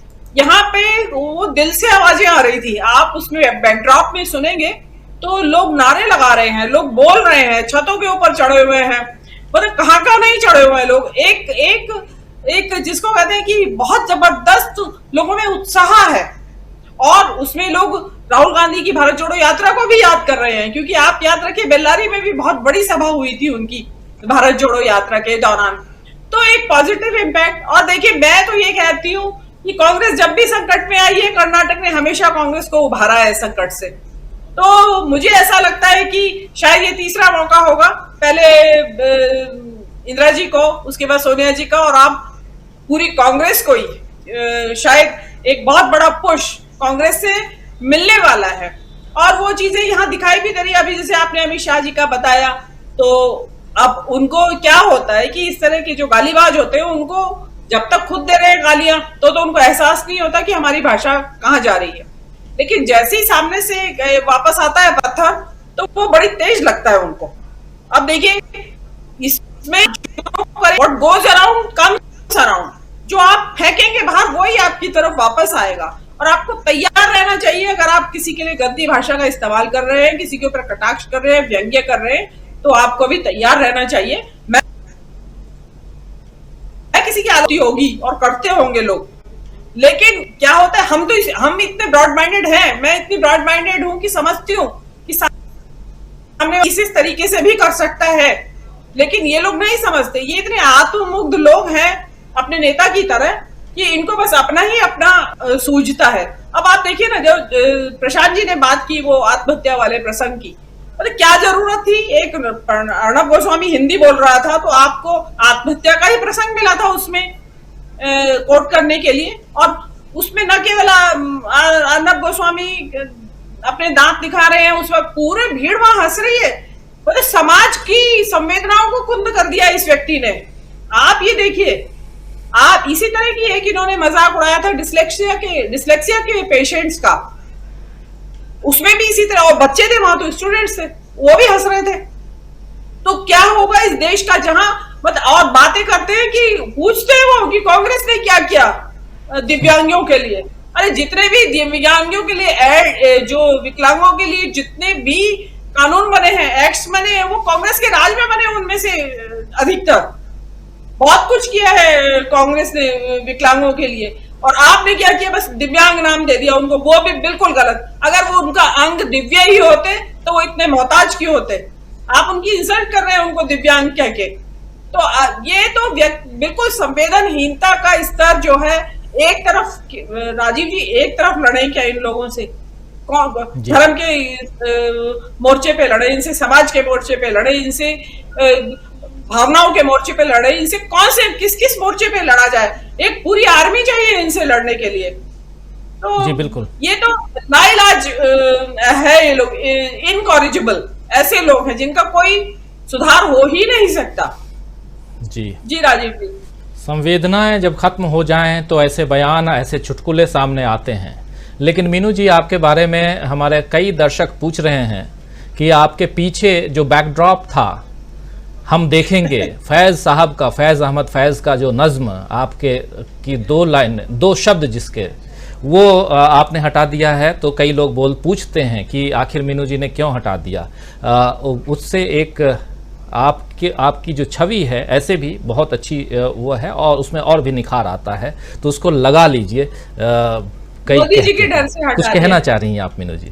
जी, मोदी जी के डर से हटा दिया मैंने वो, कि कहीं सवाल ना आ जाए, सीवी आ जाए तो सत्यपाल मलिक के पास आ सकती है, तो मेरे यहाँ भी आ सकती है। लेकिन आईआईटी कानपुर में आपको याद होगा मीनू जी, आईआईटी कानपुर में कुछ बच्चे ये नज़्म उस समय, आज से 4 साल पहले जब शाहीन बाग का आंदोलन चल रहा था, तो ये नज़्म गा रहे थे, उनके ऊपर केस दर्ज हुआ था। लाजिम है कि हम भी देखेंगे। राजीव जी दोबारा वो मिलेगा उसका, जरा मेरा तो डरिए नहीं। राहुल गांधी ने एक बहुत शानदार नारा दिया है, डरो मत। उस नारा को आगे बढ़ाना चाहिए, कोई भी हो। अगर मोदी जी ऐसा नारा देते तो उस नारे को भी आगे हम बढ़ाते, लेकिन मोदी जी ने ऐसा नारा नहीं दिया। मोदी जी डराने वाली राजनीति कर रहे हैं, इसलिए। खैर, प्रशांत टंडन जी बहुत मंद मंद मुस्कुरा रहे हैं, बहुत कुछ आपके पास रहता है पिटारे में। प्रशांत जी, बिना किसी सवाल के सीधे आपके पास, आपके कमेंट के लिए। नहीं, मैं गुजरात से जरा उत्तर प्रदेश चला जाए, क्योंकि आपने शुरुआत में चर्चा की थी उनकी और उस पर बात नहीं हो पाई। देखिए, वो हेडलाइन मैनेजमेंट की बातें चलती हैं, अतीक अहमद आ गए तो सतपाल मलिक पीछे चले गए, फिर किसी ने सीबीआई का नोटिस सीबीआई ने भेज दिया तो सतपाल मलिक वापस खबरों में आ गए। इसी हेडलाइन मैनेजमेंट के दौर में एक जो नया कुछ हुआ है कि जो उत्तर प्रदेश की एसआईटी ने संजय सिंह या संजय, क्या नाम है उनका, संजय कुमार सिंह को, जो ये ठग है, जो ईडी से मुकदमा छुड़वाने के लिए पैसे ले रहे थे, उनके खिलाफ एसआईटी ने उनको पकड़ा है और उनके खिलाफ मामले दर्ज किए हैं। ये मामला बहुत आगे जाएगा। वो जो ये महाठग हैं सो कॉल्ड, देखिए इनका भी जो उदय है वो गुजरात में हुआ था जी। और ये गुजरात के वाइब्रेंट गुजरात का इनको अवार्ड भी मिला था, इनकी कंपनी को। इनके प्रधानमंत्री के साथ, बीजेपी के बड़े नेताओं के साथ तस्वीरें हैं और ये जो सत्ता के या गलियारों में सुनाई पड़ता है, उसको तस्दीक करता है उसकी, कि लखनऊ और दिल्ली के बीच में कुछ ठीक नहीं है। वो 500 किलोमीटर की दूरी थोड़ा बढ़ रही है। तो ये भी खबर एक है जिसपे कि नजर रहनी चाहिए कि ये मामला बढ़ेगा और ये भी दिल्ली तक आएगा, जैसे अडानी आया और जैसे सतपाल मलिक आए। तो ये संजय सिंह का भी मामला आएगा आगे तक, संजय शेरपुरिया का, हाँ, संजय शेरपुरिया का मामला भी आएगा दिल्ली तक। तो एक तो ये है। दूसरा, देखिए, गुजरात कह रहा हूँ, कर्नाटक में देखिए जो सर्वे आया है वो बहुत लैंडस्लाइड विक्ट्री की बात कर रहा है।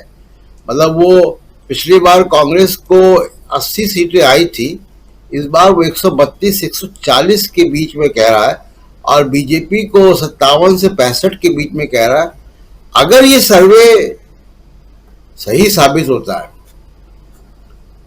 तो यहां से बीजेपी की राजनीति ही बदल जाएगी और जो बहुत बातें अंदर सुनाई देती हैं कि क्या ये पीएम कैंडिडेट रहेंगे कि नहीं रहेंगे, बहुत से लोग बीजेपी में इंतजार कर रहे हैं कुछ बोलने को। तो हो सकता है कि जुलाई अगस्त तक हमको बहुत सारी बातें सुनाई देनी लगे, जैसे अभी सतपाल मलिक बोले हैं और लोग भी बोलने लग जाएंगे। तो कर्नाटक के नतीजे अगर जैसा सर्वे है वैसे नतीजे आ गए तो बीजेपी की राजनीति एकदम एक नए मोड़ पर आएगी, जो मुझे लग रहा है। राजीव जी, जुलाई अगस्त का नाम आप बार बार ले रहे हैं प्रशांत टंडन जी, और जुलाई अगस्त में ज्यादा दिन नहीं है, लेकिन उससे पहले 13 मई है। और कल अमलेंदु उपाध्याय जी 13 मई के लिए एक नारा जो आजकल सोशल मीडिया में गूंज रहा है, वो नारा यहाँ उसको दोहरा रहे थे कि 13 मई भाजपा गई। ये कांग्रेस के लोग वहाँ कह रहे हैं और कांग्रेस समर्थित लोग कह रहे हैं, और जो जिस लैंडस्लाइड विक्ट्री की बात आप कर रहे हैं और जो सर्वे आ रहे हैं वो सर्वे यही बता रहे हैं। 132 से 140 सीटें अगर सर्वे में, और 50 के लगभग 50 से 60 के लगभग कांग्रेस बीजेपी को, और राहुल गांधी बार बार, आज ही राहुल गांधी की एक लंबी मेगा रोड शो था उनका, और उस रोड शो में राहुल गांधी कई जगह रुक रुक करके जैसे नुक्कड़ सभाएं करते हैं वैसे सभाएं कर रहे थे। हम लोगों ने पहले सोचा कि उसको लाइव करें, लेकिन थोड़ी देर 5-7 मिनट राहुल गांधी का भाषण होता है, फिर वो आगे बढ़ते हैं, फिर थोड़ी देर आगे जाते हैं, फिर वहां भाषण देते हैं। तो ये भी एक बहुत शानदार तरीका है जो अभी तक पिछले 8-10 साल की राजनीति में हमने नहीं देखी, और लेकिन अब वो तरीका हम देख रहे हैं। तो इसका मतलब है कि कहीं ना कहीं राहुल गांधी कर्नाटक को बहुत ही सीरियसली ले रहे हैं, और अगर कर्नाटक को सीरियसली ले रहे हैं तो इसका मतलब है कि उसकी हवा उत्तर भारत तक आएगी, और साथ में उत्तर भारत तक पहुंचने से पहले महाराष्ट्र है जिसकी चर्चा बार बार कर रहा हूं। महाराष्ट्र हर तरह से, धनंजय जी, महाराष्ट्र हर तरह से देखा जाए, बीच बीच में कभी उद्धव ठाकरे की बात आ जाती है, कभी शरद पवार जी की बात आ जाती है, और इन दोनों के बीच शिंदे साहब जो हैं उनकी बात तो आती ही रहती है। शिंदे अभी चूंकि सरकार में बैठे हुए हैं, इसलिए भी क्या लगता है कि अगले जिस बात का जिक्र यहाँ कर रहे हैं कि जुलाई अगस्त तक बहुत कुछ चेंज होने वाला है, उसमें एक सूत्रधार की भूमिका में महाराष्ट्र भी रहेगा क्या? कर्नाटक चुनाव से आगे अगर बढ़ते हैं हम, तो थोड़ा कर्नाटक और थोड़ा महाराष्ट्र।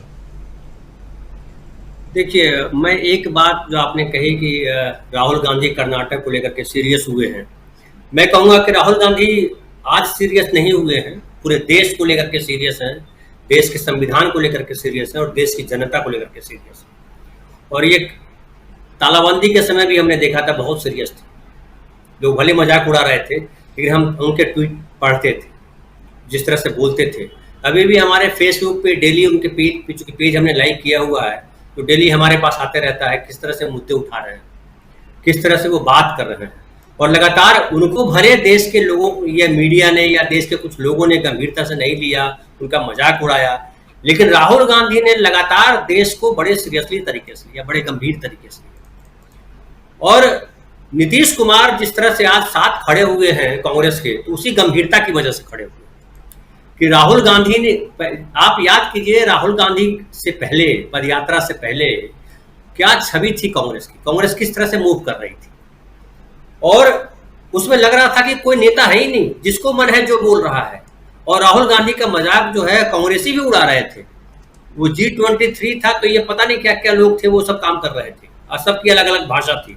बीजेपी तो अपने रंग में थी ही, प्रधानमंत्री भी तब जो है एकदम तेज के साथ चल रहे थे, एकदम सूरज की तरह दमक रहे थे। लेकिन राहुल गांधी की भारत यात्रा के बाद जो परिवर्तन आया, जो नई सुबह आई, उसने लगातार जो है अपनी तेजस्विता बढ़ाई है। और कर्नाटक का चुनाव जो है उसकी पहली जो है, कहिए कि पहला फूल है, पहली धमक है, पहली चमक है उस तरीके की कि राहुल गांधी जो है देश उनमें संभावनाएं देख रहा है। राहुल गांधी को संविधान में यकीन था, राहुल गांधी को जनतंत्र में यकीन था, राहुल गांधी को देश की जनता में यकीन था। लेकिन अब देश की जनता ने भी यकीन कर लिया राहुल गांधी में कि राहुल गांधी है जो देश को वापस सही रास्ते पर ला सकता है। जिस रास्ते पे नेहरू गांधी लेके गए थे, जिस रास्ते पे कांग्रेस लेके गई थी, और जिस रास्ते से भटकाया था मोदी जी ने। अब कई लोगों को तो आपको मालूम है कि कई लोगों का मानना है कि जो है 2014 के बाद ही देश आजाद हुआ, ये भी मीनू जी कह रही थी कि कई लोग मोदी जी ही पूछ रहे हैं कि उसके पहले क्या था, ये कांग्रेस ने क्या किया था, मोदी जी ही पूछ रहे थे। लेकिन मीनू जी सवाल ये है, जब आप पढ़िए लिखिएगा तब न कुछ जानिएगा, पढ़िएगा नहीं तो कैसे पता चलेगा हमसे पहले क्या था। अब मैं बताऊं कि हमारे गांव का हमारा पड़ोसी जो है पढ़ा नहीं, वो कुदाल चलाता रह गया बचपन से आज तक, और मैं पढ़ करके मुंबई आया, पटना आया, बंबई आया। तो आज देखिए मैं राजीव जी की टीवी पे आ रहा हूँ, गांव में लोग बैठ के देख रहे हैं, और जो नहीं पढ़ा उसकी बीवी भी देखने को तैयार उसको नहीं, क्योंकि उसके 16 बच्चे हैं। अब 16 बच्चे हैं तो कितना परेशान होगी सोच लीजिए। हमारा तो एक ही लड़का है। तो पढ़ाई लिखाई बहुत जरूरी है मीनू जी। जब तक पढ़ाई लिखाई ना हो, आपको न देश का अतीत पता चलता है, न वर्तमान पता चलता है, और न भविष्य पता चलता है। और हमारे जो प्रधानमंत्री हैं या जो नेतागण है, वो डिग्री पे कहाँ बात करते हैं, वो पढ़ाई पे कहाँ बात करते हैं। वो तो जो है नारों में विश्वास करते हैं और कहते हैं कि हम इतिहास बदल देंगे। सच को कैसे बदलो, जहां आप थे नहीं वहां कैसे प्रकट होगी, जो जहां था उसको कैसे हटाओगे, क्योंकि देखने वाले सिर्फ आप तो थे नहीं। अब जो है कबूतर अगर आंख मूंद ले तो क्या बिल्ली गायब हो जाएगी। तो ये जो स्थिति है देश की, राजीव जी, महाराष्ट्र जो है सूत्रधार है। इस तरह से कह सकते हैं कि महाराष्ट्र ने ही पहली बार जो है ये मोदी जी को या बीजेपी को बताया था कि आप सर्वशक्तिमान नहीं हो। उस समय तो मोदी जी का एकदम जलवा चल रहा था, और बीजेपी शिवसेना के साथ जीत करके आई थी और बहुमत में थी, दोनों पार्टियां मिलती थी। लेकिन उद्धव ठाकरे जिस तरह से खिलाफ खड़े हुए और फाइनली उद्धव ठाकरे बीजेपी को छोड़ करके महाविकास आघाड़ी में आए, कांग्रेस एनसीपी के साथ आया और सरकार बनी, उसको आप हल्के में मत दीजिए। शरद पवार ने बहुत बड़ा खेल किया था, और उस खेल का नतीजा है कि तब लगा लोगों को कि कोई है जो चुनौती दे सकता है। तो महाराष्ट्र ने चुनौती देने का काम किया। शिवसेना को उठा ले आना वहां से मजाक की बात नहीं है। नीतीश कुमार तो आते जाते रहे, नीतीश कुमार तो पहले भी आए थे, नीतीश कुमार की अपनी रणनीति अपनी राजनीति रही। लेकिन शिवसेना जो है हिंदुत्व के मुद्दे पर राजनीति करती रही 90 के बाद, उससे छीन करके ले आना। और जिस तरह से उद्धव ठाकरे ने शासन चलाया 2.5 साल, धर्मनिरपेक्ष शासन का बड़ा उत्तम नमूना है। भारत के संविधान के अनुसार जो शासन होना चाहिए उसके अनुसार उत्तम नमूना है, और मुस्लिम तक उसकी तारीफ करते हैं। अभी मैं पिछले दिनों अशोक चौहान जी पूर्व मुख्यमंत्री जो है महाराष्ट्र के रहे, उन्होंने तारीफ की कि जितना बढ़िया उद्धव ठाकरे ने मुख्यमंत्री का काल दिया कि चर्चा का विषय। तो शरद पवार जो किया वो बता दिया था उस वक्त। और महाराष्ट्र आगे भी महाविकास आघाड़ी जो है तैयार खड़ी है लोहा लेने के लिए बीजेपी की। और बीजेपी जो है अभी बड़ी संकट में है महाराष्ट्र में, जान लीजिए। संकट ये है कि जिस शिंदे को लेकर के आए थे, वो शिंदे ही उनके गले का फांस बनने जा रहे हैं। अभी शिंदे से अनवर की बात शुरू हो गई है, 4 दिन से अपने गांव में है। हालांकि लोग बीजेपी के लोग ही पर्दा डाल रहे हैं कि नहीं क्या वो नहीं जा सकते, वहां से भी सारी चीजें हो सकती है, इंटरनेट का जमाना है, फोन का जमाना है, फलाने का जमाना है। लेकिन सच्चाई जो छन के आ रही है कि सुप्रीम कोर्ट का जो जजमेंट आने वाला है उसके पहले से तैयारी की जा रही है।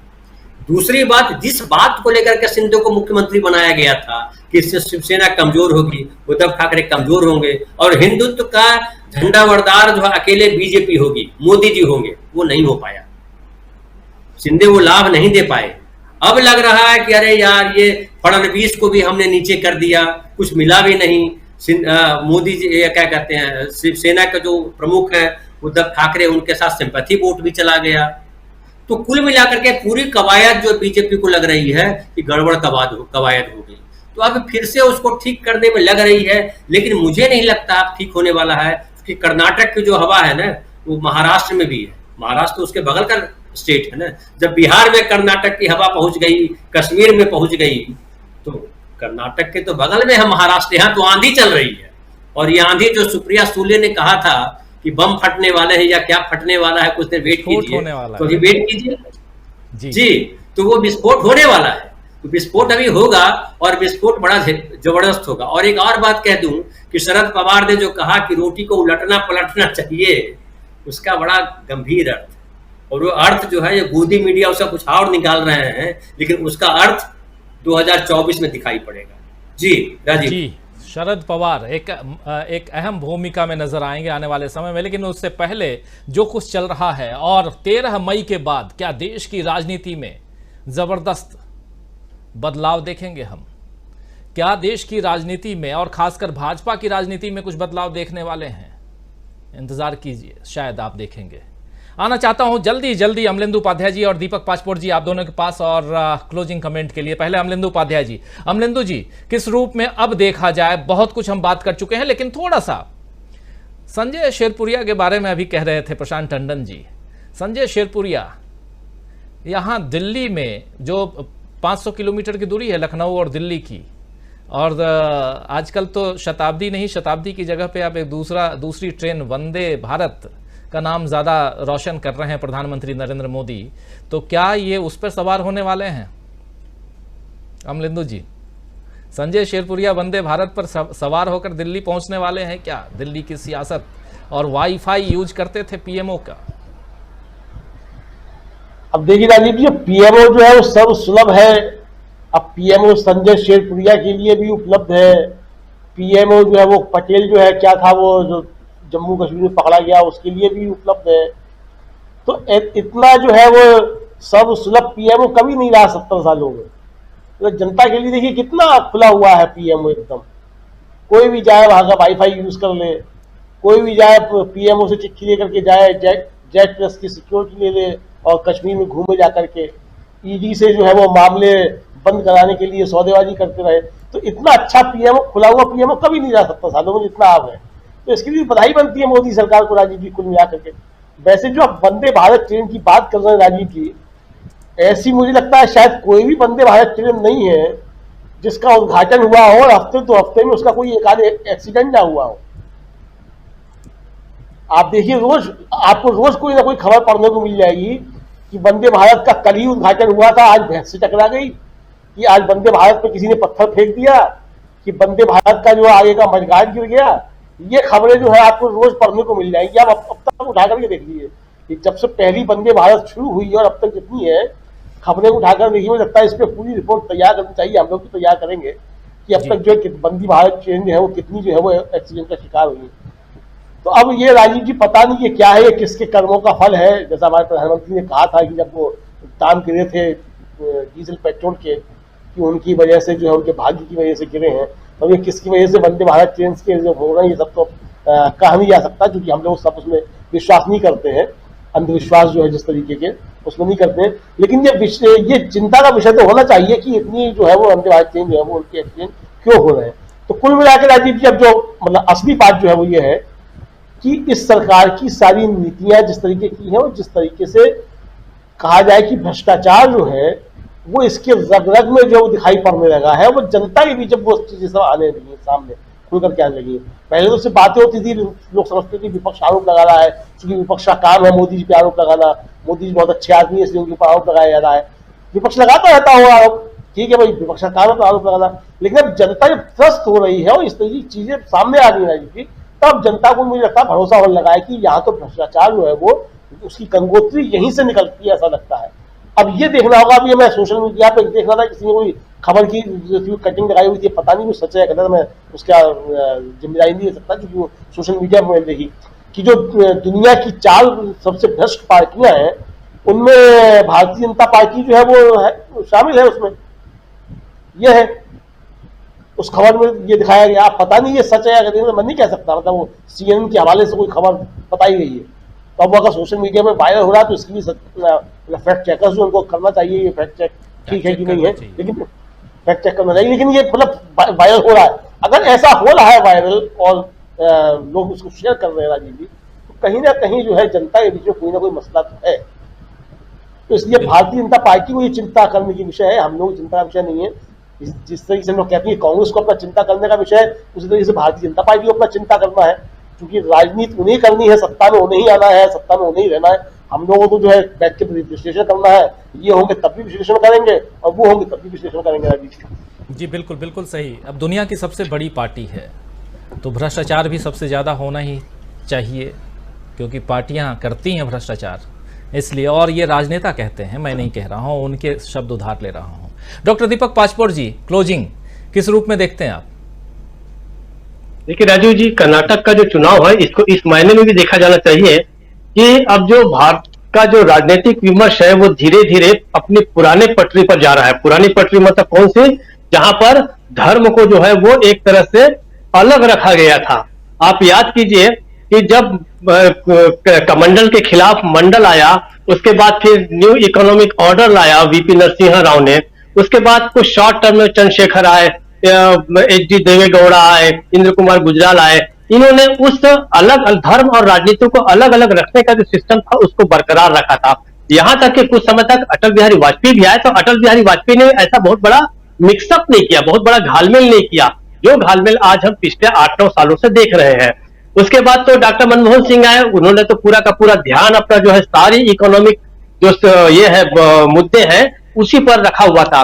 कर्नाटक के चुनाव से फर्क ये पड़ेगा कि हमारी राजनीति जो है वो वापस उसी दिशा में जाएगी जब जन सरोकार के जो मुद्दे हैं उसे ही प्राथमिकता दी जाती थी, वरीयता दी जाती थी। अगर भारतीय जनता पार्टी यहां पर हारती है तो इसका मतलब ये होगा कि जनता जो है वो धर्म को राजनीति में नहीं शामिल होने देना चाहती। जिस हिसाब से यहाँ पे टीपू सुल्तान का मुद्दा हुआ, हिजाब का हुआ, तो उसकी अगर डिफीट होती है तो भारतीय राजनीति जो है वापस जन सरोकार के मुद्दे पर लौटेगी, जो 2024 में रिफ्लेक्शन होगा। क्योंकि इस चुनाव के बाद जहां जहां और चुनाव होने जा रहे हैं वहां पर भारतीय जनता पार्टी के लिए बहुत बड़ी गुंजाइश नहीं बचती कि वो राजनीति में फिर से धार्मिक मुद्दों का घालमेल कर सके। दूसरा, कर्नाटक में जो भारतीय जनता पार्टी की हार या जीत जो है वो ये भी तय करेगी कि भारत की जो जनता है वो केंद्रीकृत शासन प्रणाली और संघवाद, इन दोनों के बीच किसको चुनती है। और तीसरी और अंतिम बात जो है इसके आगे जो है 2024 का जो चुनाव होगा तब तक जो है पूरे के पूरे देश में एक वही पुरानी राजनीति फिर से लौट आएगी जो हम 2014 के पहले देखा करते थे। इसलिए कर्नाटक के चुनाव मेरे लिए बहुत दिलचस्पी का विषय है और मैं उसके प्रति बहुत ही आशान्वित हूं कि भारत की राजनीति का जो है जन सरोकार का जो मुद्दा है, जनपक्षधारिता की जो राजनीति है वो लौट सकती है अगर कर्नाटक में भारतीय जनता पार्टी परास्त होती है तो। राजीव जी, 2023 का ये चुनाव, कर्नाटक का चुनाव, क्योंकि 2023 में अभी 3 राज्यों के चुनाव हुए, सबसे पहला जो आपने देखा जिसमें एक बड़ी सी सभा यहाँ दिल्ली में बीजेपी कार्यालय में प्रधानमंत्री नरेंद्र मोदी वहाँ पहुँचते हैं, फूलों की बारिश होती है और ये कहा जाता है कि हमने नॉर्थ ईस्ट जीत लिया है। हालांकि उसमें रिजल्ट क्या रहा वो आप सबको पता है। 2 सीट भी है तो सरकार बन गई, लेकिन कर्नाटक में 2 सीट आने के बाद में भी क्या कांग्रेस सरकार, बीजेपी सरकार बनाएगी? एक बड़ा सवाल तो है ही। वो नॉर्थ ईस्ट अलग है, कर्नाटक अलग है, क्योंकि वो दक्षिण है और दक्षिण में भी कहा जाता है कि दरवाज़ा दक्षिण का यहीं से खुलता है, यानी दक्षिण का द्वार कर्नाटक।